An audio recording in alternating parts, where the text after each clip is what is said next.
Okay. Maybe someone out there can tell me. Maybe someone out there can help me. Maybe someone out there has the answer. Okay, what I've been dealing with as of late is trying to get my retirement money from my old union. Okay, I was in the Plasters Union in New Mexico for quite a few years. I built up a little retirement. Okay, I'm fully vested. But when my company shut down, the company I worked for, they shut down, closed their doors. They were the last union plastering company in the state.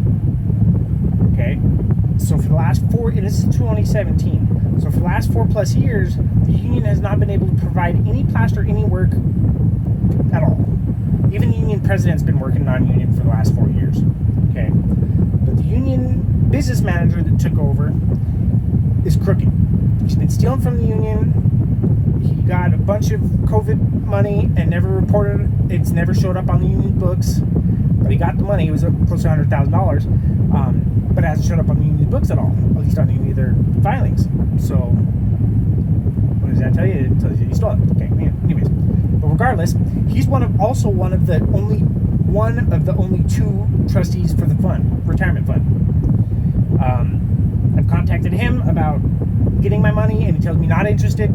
Contact the other one, but he won't give me the contact information to contact the other trustee. So I've been talking with freaking fund manager, the administrator, and they're horrible. I mean, they're from out of state that this guy hired. They're from out of state. They're still closed to the public. They're the only company in the state of New Mexico that's still closed to the public. But they're the administrator. They should be open to the public. That way the public could have access to all the documents that they should have on hand, which they don't. They don't even know ERSA law. And I tried to get my retirement funds rolled over into an IRA so I could manage it. At least so it could be with me, so I could carry it with me, so it's not with my previous. And they told me no. I said, no, you have to wait till 55.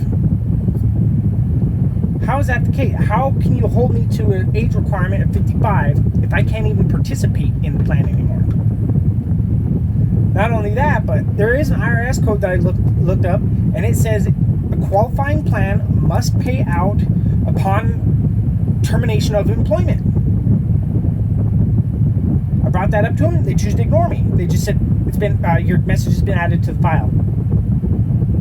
And I tried to contact the other trustee, the only one that I think gives it half damn, through the portal, and they did forward my message once previously, a couple months ago, but now they won't forward the message. They just said your message has been added to the file. I mean, is there somebody or something that can definitively help me get my money away from these crooked people?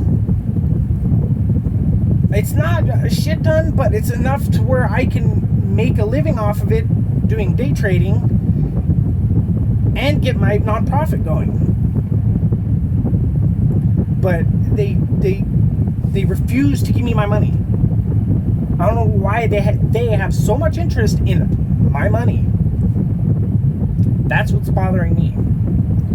And act like it's no big deal to me. Oh, it's no big deal. Nope, sorry, whatever.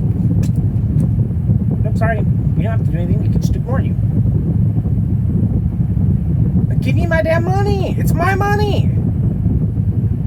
And if any of you are curious out there, it's a defined contribution account. Okay. And I'm fully vested. And I'm no longer with the union. And I'm no longer even in the same industry anymore. So technically I'm fully retired too from that. But they refuse, nope, until you're 55. How can you hold me to 55 when I can't participate even a single day in it anymore due to the union's shortcomings? The union is even going so far as they're even dropping the name plaster from all their paperwork and stuff. It's just local 254 cement masons. They're even dropping plasters out of the name. It's just messed up. And I've done a lot of research and dug a lot of information out of all this. And this union is so corrupt right now, it's not even funny. I mean, this guy is giving them yearly raises. I'm not just little raises either. I'm talking 20% raises.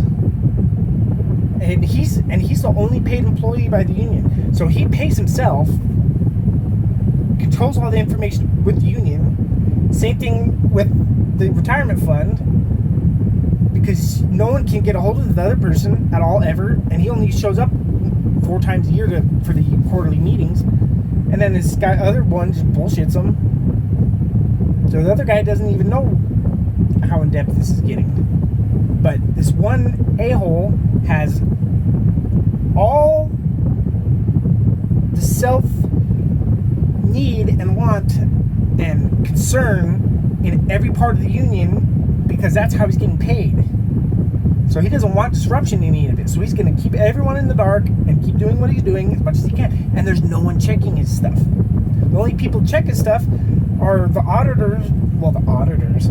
The consultant, the people that file the paperwork at the very end of the year. But that they only see what he gives them. But there's no one checking what he gives them or what's going on in between.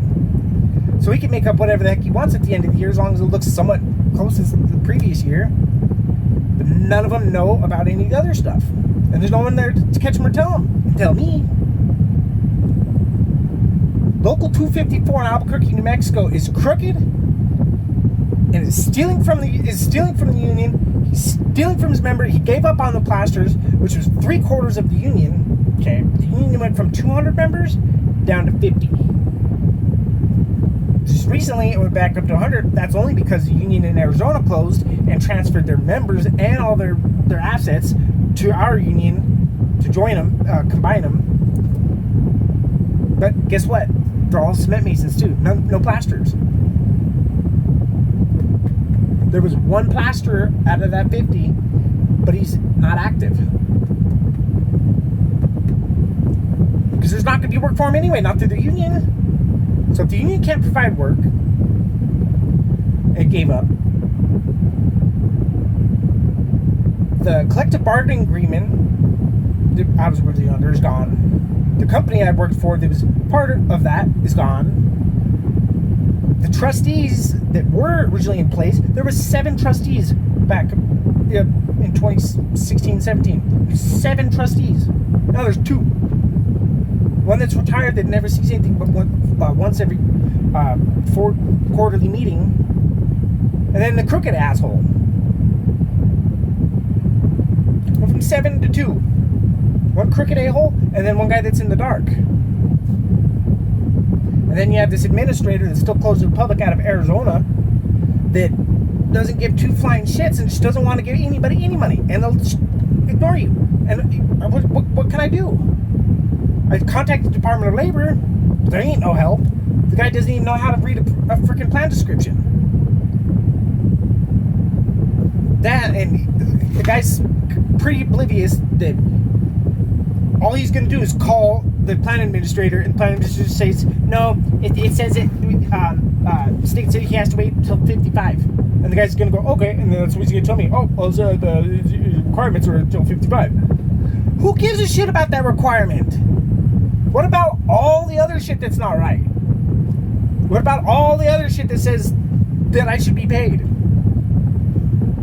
That just doesn't matter just because they say, oh, no, we require 55. No! That shouldn't even be in effect, considering the fact I can't participate till 55. So that should be null and void. And there's no contracting any of this stuff, so I don't see how they can hold my money. That's criminal. So if anyone can help me out, please do. Like and subscribe. I'm going to keep you guys updated with this shit, but it is pissing me off. And I've done a lot of work on this shit, and seems like there's no help.